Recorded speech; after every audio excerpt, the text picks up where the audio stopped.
Ezra Ginsburg here from Hockey Manitoba, and I'm pleased to be joined by Janelle Vincent. She's a sport dietitian. Janelle, thank you so much for joining us today. Thank you for having me. And before we get into some specific questions about nutrition, we just wanted to give you an opportunity to introduce yourself to everyone. Of course. So, my name is Janelle, like you mentioned. I'm a sport dietitian. Been working in the field for 17 years now, so it's been a while. I actually started off in kinesiology. So, my first degree was in kin. Then I moved into nutrition. I've always had a passion for sport nutrition. I was a high performance athlete myself, definitely not in hockey, other sports. Did a bit of coaching as well, and I knew I always wanted to end up in sport nutrition. So, did some extra education in that area, and here I am. Right now, I'm working at the Canadian Sports Center Manitoba with some of our athletes and teams, working with Bison Sports. And so all of our athletes and teams on campus. I have a private practice as well, and also work in a medical clinic. So definitely keeping busy. However, sport nutrition is definitely my passion. Just to start off, what is your most important message for young athletes when it comes to nutrition? Because obviously there's a lot of ground to cover. Oh, there's a lot, yes. So with all of the athletes that I see, one of the first things that we talk about is just fueling in general. So let's make sure that you're getting enough food, so fuel in your entire day. I think that's one of the biggest things that I'm seeing with either our younger athletes who are participating in multiple sports, plus gym class and school sports, even as our athletes are getting older and have specialized in one sport, the amount of practices and games and training sessions that these athletes have is honestly insane sometimes. And what I see a lot is underfueling. So, one of the things we work on a lot is making sure not only that you're getting that quantity by the end of the day, also the quality of the fuel and the timing is going to be really important as well. So making sure that you're eating consistently throughout the day, pre-practice or game, during if needed, afterwards, focusing on that recovery as well is going to be super important. And hydration is going to be key as well.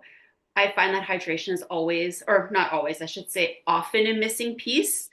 For some reason, kids in elementary school and junior high refuse to pee during the day. So we know that you're dehydrated if you're not using the washroom at least once during the day. So I would say those are usually my key messages is let's make sure that you're getting all the fuel that you need for all the activities that you're doing. Let's look at the timing of your intake, what you're eating. We'll often later on look at how much you're eating as well, like specifically how much you're eating. And then hydration is always key. And following up on that idea, we wanted to ask you about meal planning. And this Mm-hmm. applies for some of our younger members and can go all the way up to high performance athletes and people playing at the senior level. For people that are playing sports multiple times per week, how important is that to meal plan?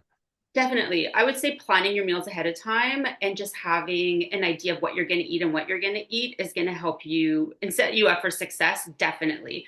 If you fail to plan, it's usually plan to fail. And so having an idea of what you're going to have during your day is definitely going to be key, especially when everybody is so busy. You're going to school all day, or for those that are working for our older athletes, families are busy, families are running around everywhere and anywhere depending on when practices and games are, they could be right after school. And so, planning ahead, are you going straight from school to practice or your game? Do you have time for a snack? Are you going to sneak in a meal? Where are you going to eat? Is it at home and leftovers? Is it going to be eating out somewhere? Is it going to be snacks and having dinner afterwards? So having that idea and planning ahead is going to make life so much easier for everybody when you have an idea of what you're going to do. And then that cuts down on time at the grocery store. It often cuts down on cost as well, which we know is huge. So I would definitely say it's super important. And for our athletes and families, that's often what we work on. So if I'm working with younger athletes, we always involve the parents because they're the ones usually in charge or often in charge of what's going to be prepared, what's being bought. They're the ones grocery shopping. So having the entire family on board definitely is key. And we have these things that we call athlete plates. So they help us decide and help guide the athletes depending on their training day, how busy their training day is, how many training sessions they have, how much of everything should go on your plate. And so that helps with the meal planning or planning your meal process as well. And for the next question, and I'm sure that you get this all the time, both formally and informally, what do you advise young athletes as it relates to eating before a game or practice or an event, as well as what to eat after a game or practice or event? Yeah, they're both going to be as important as the other. Definitely need to fuel before. So going into that practice or that training session or that game, food is going to be your fuel. It's what's going to give your muscles and your brain's a muscle, all the energy that it needs to perform at the level that you're competing at. Even if it's first thing in the morning, I will always tell my athletes, you have to have something. Like you need to put something in your body to give your muscles that energy that it needs. What we usually recommend is 3 to 4 hours for a meal. However, that has to be practical again, right? Depending on your work day or your school day, can you have a meal 3 to 4 hours before? If you have a practice at 8 a.m., I'm not expecting the athletes to get up at 4 to eat. However, some of those higher performance athletes will actually wake up 4 hours before, and then some of them will just go back to bed and then have a snack before that practice or game. So it's just making sure that what we're doing is going to be practical and work for you. On the other hand, or on the other side, the other part of the question for recovery, recovery is going to be key. You've just used up all the energy that you just gave to your muscles. Your muscles might be running on empty. And so now in that recovery period, we need to refuel and repair those muscles. So I always tell my athletes, regardless of the level that they're competing at, always bring a snack with you to the rink, to the gym, wherever you are, and have it before you leave that building and make your way home or to that next activity. There's this window where about 15 to 30 minutes after, everything gets absorbed that much quicker to help speed up that recovery. And so if you can have a snack and start rehydrating right away, it's going to help you replenish quicker. So carbohydrates are going to help replenish that energy. Protein is going to help build and repair that muscle. So they're both going to be super important. And then making sure that we start rehydrating as soon as we can and have a meal within 2 hours. So even if that training session or that game is later on in the evening, making sure that you're having something to eat once you do get home to make sure that you can refuel your muscles to be able to do this all over again the next day. So it doesn't have to be a huge meal. It could be a bowl of oatmeal or cereal, bagel, like anything smaller, let's say, versus a big pasta dish. So it's figuring out what's going to work for you to also not impact your sleep, because we want to make sure that you're getting good quality sleep to further that recovery afterwards. And you mentioned hydration earlier, which is obviously a big part of that is drinking water. And we wanted to ask you because there's a lot of numbers that are out there, and I'm sure you'd agree there's possibly some misinformation out there as well. But in terms of water intake, how much water should the average athlete be drinking? Obviously, that's going to depend a little bit if we're talking about a 10-year-old versus a 17-year-old. But generally speaking, what is the most, or what is the appropriate amount of water that an athlete should be drinking? Mm-hmm. So like you mentioned, it's going to be a bit different depending on the athlete. So depending on mostly their body weight, the way that I calculate it is going to be a certain amount of milliliters per kilogram that you weigh. So it's definitely something that we can calculate. And then we'll usually add more fluid on top of that to take into account how much you're sweating. And also, it's water is going to be super important. It's not only water though. So if we're looking at everything that you're drinking throughout the day, that can all go towards your fluid requirements. Not more than 3 cups of caffeine a day. Actual cups, not like cups of coffee or mugs of coffee, but measuring cups of coffee. Apart from that, though, everything can count. So if you're having some sports drinks, if you're having water, if you're having milk, if you're having a smoothie, if you're having broth-based soup, that can all count towards your fluid requirements for the entire day. It's going to also be based on, are you an indoor sport, an outdoor sport? I mean, an outdoor sport in the winter, you can still sweat a lot.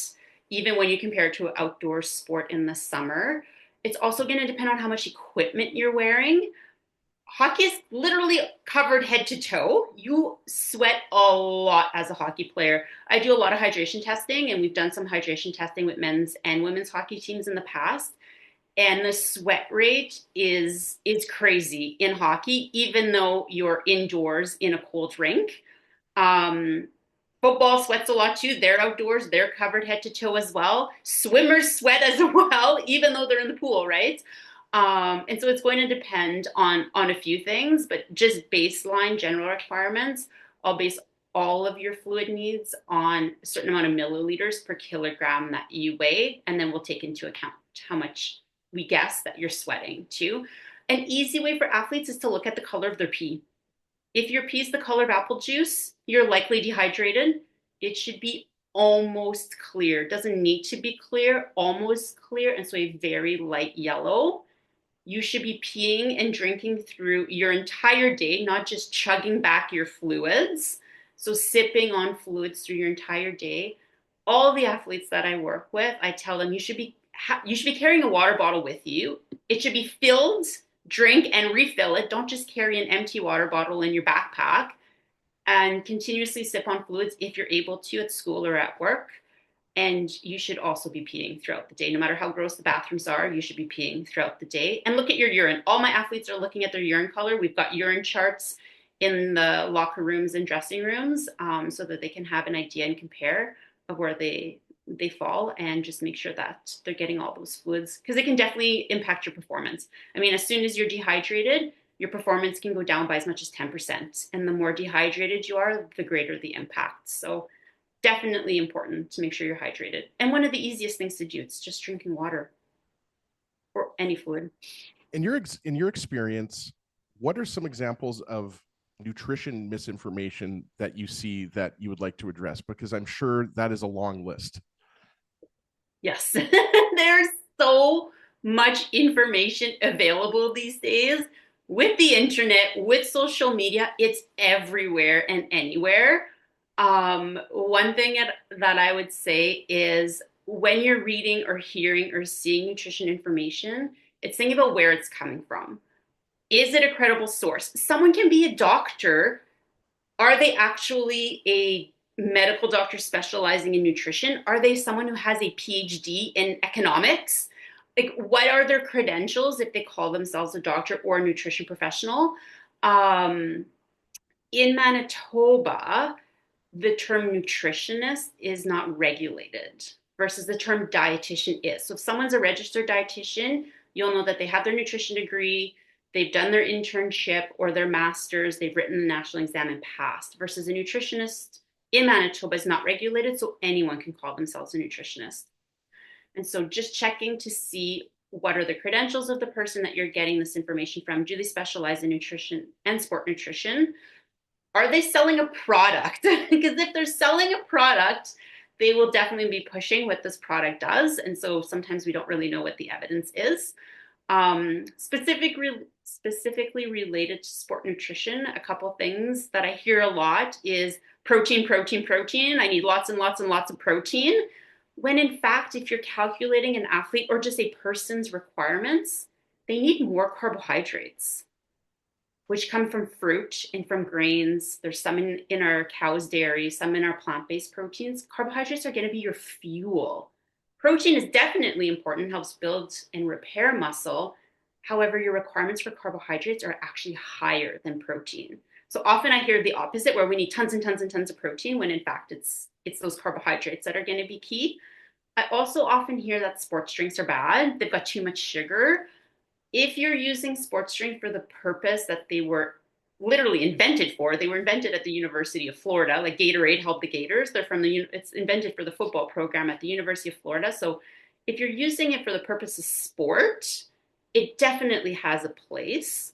It has about half the amount of sugar as juice. Like, juice is fantastic. Yes, we squeeze an orange and we're drinking the fluid from the orange itself. However, cup for cup, your sports drinks actually have less sugar. They've got your electrolytes. They've got the perfect amount of sugar and electrolytes to fluid so that they can get absorbed the quickest to help you rehydrate. So Yes, if you're drinking sports drinks throughout the day as one of your fluids, might not be the best option. However, if you are using it for the purpose of sport, which is what it was invented for, it can definitely have a place. So I would say those are the two biggest ones that I can think of. Another one would also be supplements, where all athletes think that they need to take supplements, when in reality, let's look at your nutrition first, because there's often so much that we can do with nutrition to support you and help you feeling your best physically and mentally before we supplement. Like a supplement is meant to supplement. So we can look at nutrition, we can look at fueling, we can look at hydration, we can look at like your sports psychology, so your mental training, we can look at sleep. There's so many things that we can work on and focus on before trying a supplement. So I think that's probably another one that I hear a lot, where what supplements can I take? And sometimes it's like, hold on, you're eating once a day, you're dehydrated. Let's work on some nutrition related things before we go to a supplement. We often hear about superfoods, and this relates to the previous question. Like avocados are obviously known as superfoods, pomegranate, there's many others. When you were advising young athletes, having similar types of conversations, how are you recommending superfoods in terms of being part of a balanced diet? Because obviously we can't just eat avocados. No, exactly. Right. And I think all of these foods can definitely fit. I always find the word superfoods funny because I feel like the trends change every year. And I don't know where kale has gone. Kale was a superfood years ago, and it's not like it's extinct, like it still exists. However, the trends change. And so these foods are definitely fantastic. They've got tons of vitamins, minerals, like fibers. Some of them have healthy fats. So they can definitely fit. I personally feel that all foods can fit. It's where, when, and how are we going to make them fit in your sport nutrition plan to support your goals. And so, superfoods themselves, yes, definitely, those tend to change. Also, big picture though, right? Like, what else are you putting on your plate at that meal? What else are you putting in that snack? And so, versus focusing on only one food, I usually say, let's focus on everything that you're eating at that meal and that snack and that entire day. Because you can be eating an avocado a day. However, the rest of what you're eating, quality and quantity wise, might not be supporting your goals. Then that one avocado that might be a superfood this year is not necessarily going to support your athletic career. Well, thank you so much, because we went over a variety of different topics as it relates to nutrition. I think there's a lot of good information here that's going to help a lot of our members with their balanced diet, and helping them with developing and hopefully continuing healthy eating habits. So, Janelle Vincent, sport dietitian, we thank you so much for taking some time to talk to us today. Yeah, thank you for having me.